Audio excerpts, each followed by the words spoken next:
Welcome to Defense Briefing. The content of the briefing includes Arab-Iran leaders to demand end to Gaza war, Israeli aggression at summit. Nonprofits making progress in tackling homelessness among veterans, but challenges remain. Wakulla beat Gadsden County in playoff opener, Florida High, Lincoln, Osceola Christian all advance. Could Israel's war on Gaza boost arms sales? White's 18 points lead Temple past Navy 75-68. Arab-Iran leaders to demand end to Gaza war, Israeli aggression at summit. South China Morning Post. Arab leaders and Iran's president have gathered in Riyadh for a summit meeting expected to demand an end to Israel's war in Gaza. The Arab League and the Organization of Islamic Cooperation, OIC, were originally intended to meet separately, but the Saudi Foreign Ministry announced that the two would be combined. The Arab League aims to show how the Arabs will move on the international scene to stop the aggression, support Palestine and its people, condemn the Israeli occupation, and hold it accountable for its crimes, said the bloc's Assistant Secretary General, Hossam Zaki. Nonprofits making progress in tackling homelessness among veterans, but challenges remain. Yahoo! The number of homeless veterans in the U.S. has fallen by 55% over the past 13 years. Numbers have dropped by 11% since January 2020, according to a government count. This is sharply contrasting to the general homeless population. Advocates credit the Obama administration's work to make housing veterans a top priority for the decline, along with the $1.9 trillion coronavirus relief package that expanded rental aid and boosted the Department of Veteran Affairs homeless programs. Partnerships between government agencies, nonprofits, and corporate foundations have also been important. The Veterans Empowerment Organization, VEO, provides emergency and permanent housing for dozens of homeless military veterans.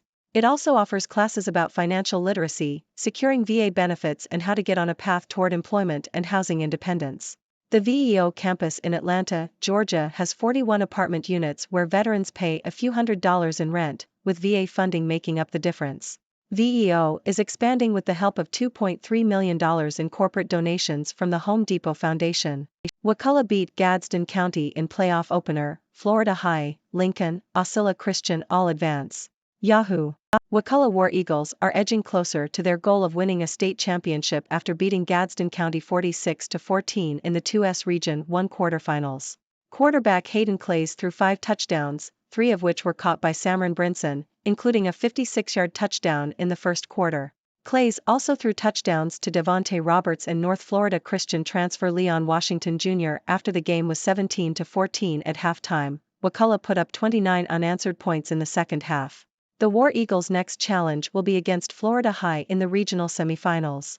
Florida High won their last game 41-17 against Mariana and aimed to reach the state championship game again after losing to Cocoa last season. The Seminoles are missing key players, including running back Micah Hydanzi, who hasn't played since Week 5 after a thigh injury. Could Israel's war on Gaza boost arms sales?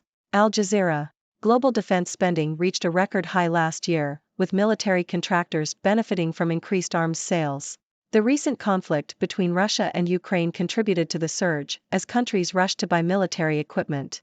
Now, with the war in Gaza driving up demand for arms in Israel, military contractors and investors are hoping for further financial returns. The article questions how much military aid the United States will provide to Israel and whether geopolitical tensions will affect Israel's gas ambitions. White's 18 points lead Temple past Navy 75-68. Associated Press. Temple defeated Navy 75-68 in a college basketball game on Friday.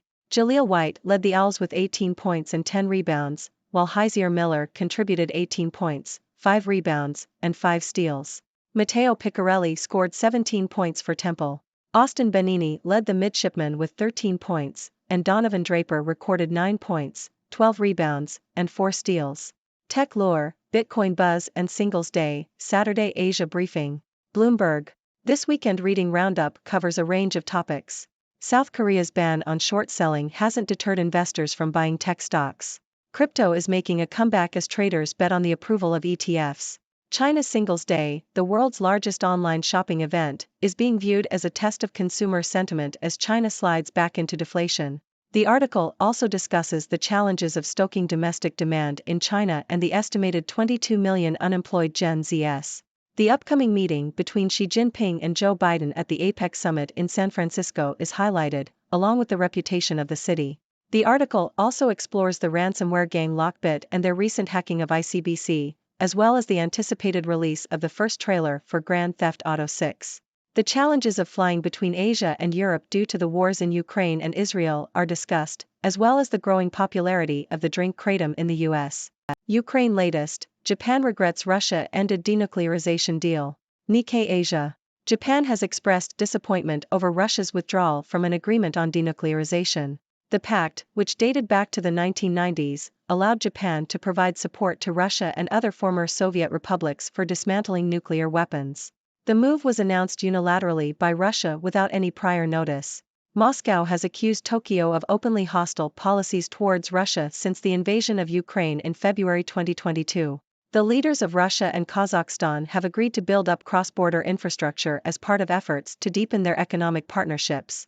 The two countries plan to build pipelines and reconstruct existing pipelines to better transport natural gas and oil for export. As Russia's war with Ukraine continues, Central Asian countries are beginning to distance themselves from Moscow.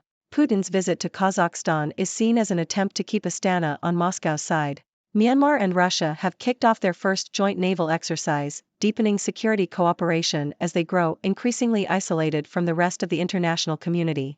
The exercise includes air combat and live-fire drills in the Andaman Sea. This move comes as Japan, the US, and South Korea recently issued a joint statement confirming that North Korea has been supplying military equipment and ammunition to Russia. The European Union has expressed concern over this cooperation and has hinted at possible consequences, such as sanctions against Pyongyang. New U.S. stealth nuclear bomber starts flight tests in key milestone. Japan Times. Northrop Grumman's B-21 Raider, the United States' newest stealth bomber, has conducted its first test flight. The bomber is part of a $203 billion program aimed at staying ahead of China's technological advances. The test flight is a critical step in the program's test campaign to provide long-range, penetrating strike capabilities. The B-21 Raider is on track for delivery to Ellsworth Air Force Base in South Dakota in the mid-2020s. The program is praised for its improved manufacturing process, which reduces costly retrofits. Denise's grandfather helped build Bathurst's Carillon. 90 years on, she's keeping his legacy chiming. ABC. The Bathurst War Memorial Carillon in Australia is celebrating its 90th anniversary. The Carillon was built to commemorate the soldiers from the town who lost their lives during World War I. The Carillon is one of only 3 in Australia and contains dozens of bells that are struck by a keyboard. Anthony Hicks, a war veteran, raised funds and helped to organize the bricks used to build the Carillon. His granddaughter Denise Garland now plays the instrument and hopes to continue her grandfather's legacy. Crowds gather across Australia to honor the fallen on Remembrance Day. ABC. Australians across the country observed a minute's silence at 11 a.m. on Remembrance Day to honor those who died serving in conflicts and peacekeeping operations. This year marks the 105th anniversary of the signing of the armistice that ended World War I. The National Remembrance Day service was held at the Australian War Memorial in Canberra, where more than 1,000 people attended. Red Flanders poppies were worn and placed at memorials to symbolize remembrance. The day was marked with ceremonies and services in major cities and small towns throughout the country. Ladies and gentlemen, I am Dr. Six, your resident observer from the 6 Degrees world. It's time for our quick news roundup. In the Middle East, Arab leaders and Iran's president have come together in Riyadh for a summit meeting, demanding an end to Israel's war in Gaza. Meanwhile, the number of homeless veterans in the U.S. has dropped significantly thanks to efforts by nonprofits and government programs. The Wakulla War Eagles are soaring through the playoffs in their quest for a state championship. And in the world of finance, the recent conflict in Gaza is expected to boost arms sales, while defense spending reaches record highs. In other news, Temple defeated Navy in a college basketball game. South Korea's ban on short selling hasn't deterred investors from buying tech stocks, and China's Singles' Day is viewed as a test of consumer sentiment amid deflation concerns. We also explore the challenges of stoking domestic demand in China and the growing popularity of the drink kratom in the US. Moving into international affairs, Japan expresses disappointment over Russia's withdrawal from a denuclearization agreement, and Russia and Kazakhstan plan to build cross-border infrastructure to deepen their economic partnerships. Myanmar and Russia have kicked off their first joint naval exercise, raising concerns from the international community. And in the United States, Northrop Grumman's B-21 Raider stealth bomber has conducted its first test flight. On a more local note, the Bathurst War Memorial Carillon in Australia celebrates its 90th anniversary, honoring the soldiers who lost their lives in World War I. And Australians across the country observed Remembrance Day, paying tribute to those who died serving in conflicts. That's all the news for today, folks.